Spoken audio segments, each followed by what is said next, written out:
Hi, I'm going to go ahead and show you the data for DORA, which is housed on the Active Pulse ELA page. All right, now I'm going to scroll down and let's take a look at our data. So we're looking at our class and we see all the different subtests of DORA: high frequency words, word recognition, phonics, phonemic awareness, spelling, vocabulary, and comprehension. These green scores mean the students have achieved a maximum score in this particular subtest. So these students have all maxed out in high frequency words. Most of them have maxed out in phonics, and so on and so forth. So if I wanted to organize by any of these subtests, I can click on them. Let's take a look at phonics. Start from low to high, high to low. If I want to see the students in the scope and sequence of phonics, I can click on the magnifying glass, and we now see these students have mastered phonics. Here's all the skills organized: beginning consonant, short vowel. This student here, Carson, is working on to master diphthongs. These students here are working on multiple syllable words, right? So it's great. I could use this for small group instruction.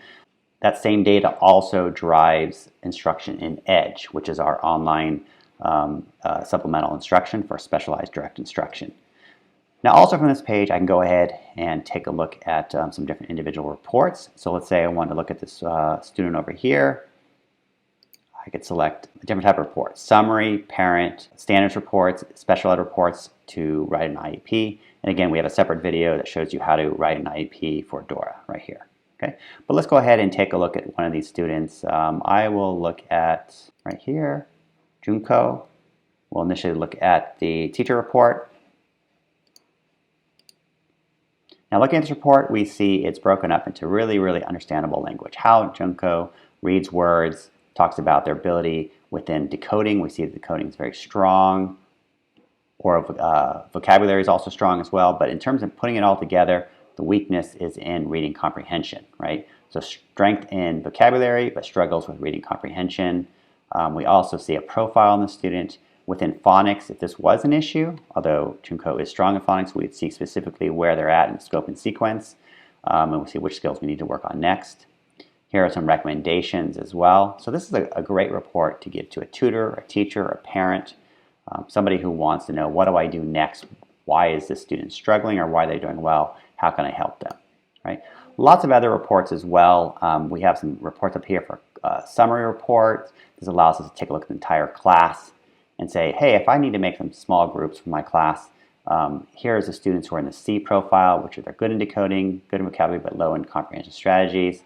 This particular class doesn't have anyone low in decoding, but in some classes you might.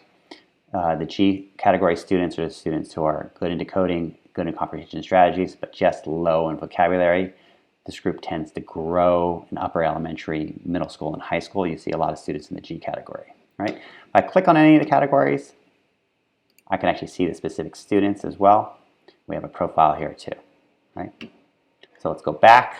Now, if I just wanted to share a report with a student, I might give them a simpler report. So let's go back to that same student, or actually let's go to a different student, Claudette. So maybe I want to share a report with Claudette, the summary report. So if I wanted to, I could share this report with the student. We see how she is doing in decoding. We see she needs to specifically work on multiple syllables.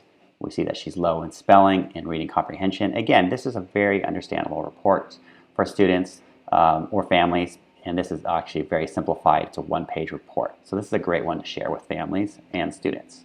Now finally, I just want to circle back to the point that this data here builds the individual course that is found on the instruction tab. So if I go to an instruction tab, an automated course is built for these students. I can enroll them in it.